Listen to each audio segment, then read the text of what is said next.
Hello friends and fans of EVGA, and today I have something really special for you. This is the card that I hope you've been waiting for. Certainly I've been waiting for this, and a lot of enthusiasts in the GPU marketplace and the PC enthusiast space have been waiting for this exact card.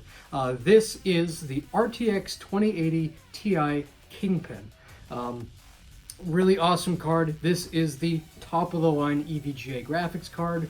There's no asterisk or anything to that. This is the best card that we currently build, and it's going to be that way at least for the foreseeable future.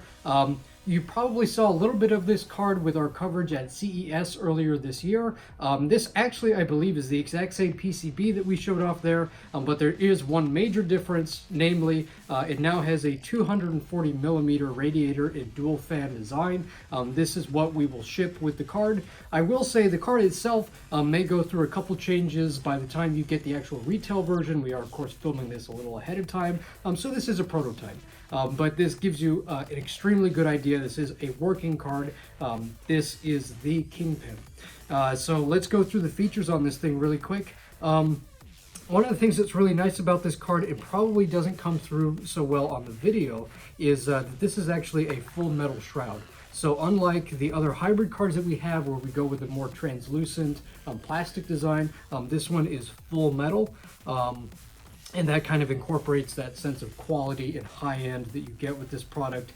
Again, this being the high-end 2080 Ti that we offer, that's something that we wanted to kind of give the quality of the card. Going through here, we have a copper-coated all-aluminum heatsink on the VRM. That's the front VRM as well as the back VRM. It has the HBM cooling fan on it, and it has those little EVGAs on the fins. Those help to reduce the turbulence as the blades go through the air, thus making it more efficient at moving the air, and so it'll do so a little bit more silently. Moving to the top of the graphics card, one of the cool things here is the, if I can actually get it to move without falling over, is the little screen here. This screen is an OLED that is built into the shroud. This is really cool because it lets you see a lot of the stuff that you can see with an on-screen display or in Precision X1, you can actually see on the card itself. That includes things like real-time wattage monitoring. It'll tell you exactly how much power this card is pulling. It'll let you see things like voltage and temperature. A lot of cool stuff you can see on there, and we're looking at adding some customization that you can put on there yourself. Moving over, we've got a 3-position BIOS switch, a normal OC and LN2. Each of those have a little LED to tell you which mode you're in.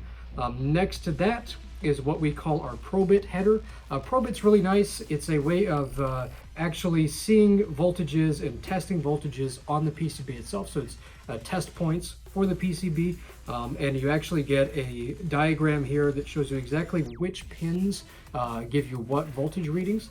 So that's nice as well. And the Probit breakout cable will actually be in the packaging, so no reason that you can't test this yourself. We include everything that you need. Moving to the back here, we have probably one of our best looking back plates that I've seen in a long time. Like the shroud, it's a full metal back plate. It helps with the cooling of the card. And you can see that everything is custom and bespoke for this PCB and this card. It even says Kingpin on the PCB, and we made a cutout in the back plate just so that you can see that this is bespoke and special. A really nice touch there. Moving to the ports. The ports on here are different than what we have on our other RTX cards. Part of the reason for that is that we wanted a design that would work in a single PCIe slot and a single PCIe bracket. So obviously this card has a 2-slot bracket on it, but we are going to introduce a full coverage block, or a full cover block for this graphics card, exclusive to the Kingpin card.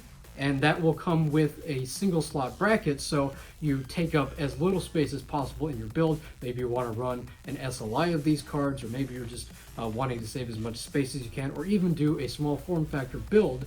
That will be possible with the hydrocopper version of the card. This too is also unique in that we went with a blacked out PCIe bracket, not the normal, mild steel one that we have on all of our other cards. Flipping the card around, to what many people call the back of the card. I've always called this the front of the card, so I don't really know what the correct term is, but I like to call this the front of the card, even if it is the back. You have the 3 power connectors here. So yeah, it requires 3 8-pins to power it. Maximum TDP is about 520, though I've actually heard they can go north of that as well. So absolutely the highest power available of any RTX card that we build, and one of the highest on the market, if not the very highest on the market. With that, you'll see that there's an Evbot connector. Evbot's really great. We've supported this on every Kingpin model that we've had. This allows for very, very fine tuning of some of the finer points of voltage on the PCB itself. Can't go too much into the details on what that's capable of, but people who know Kingpins know what that header can do. And lastly, this one's kind of a carryover from our FTW3 line of cards. We do have a Pwm Fan Header, which is really nice. If you open up the Precision X1 software, you will see, you plug in a fan into it, you will see that the 4th fan is available. So you've got 3 fans here, and then there will be a 4th one.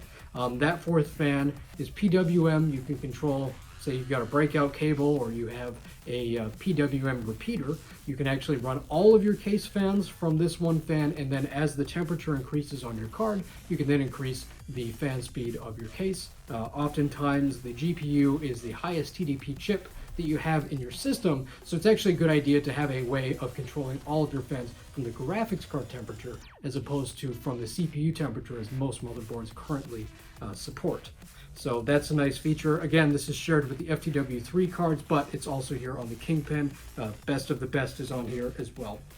So this is just a quick look of the Kingpin card. I don't have any exact overclocking numbers for you just yet, but we are steadily testing the later revisions of this PCB, the ones that are going to market, and it's going to be a real beast of a graphics card. If you are a serious overclocker, this is the weapon to overclock with. We're not going to be building anything better than this, I don't believe.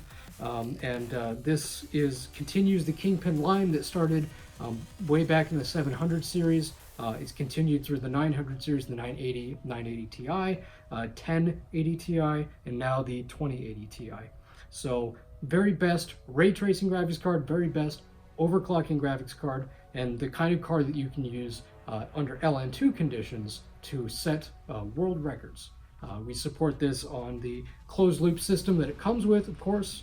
We'll be bringing out an open loop block, and it is designed to work with LN2 pots. So any way you want to cool your card, whether that's closed loop water, open loop water, or LN2, we will support that. This is our first of many videos. We're trying to relaunch the channel in a sense, so you should see more content coming your way on exciting new EVGA products like this. So stay tuned.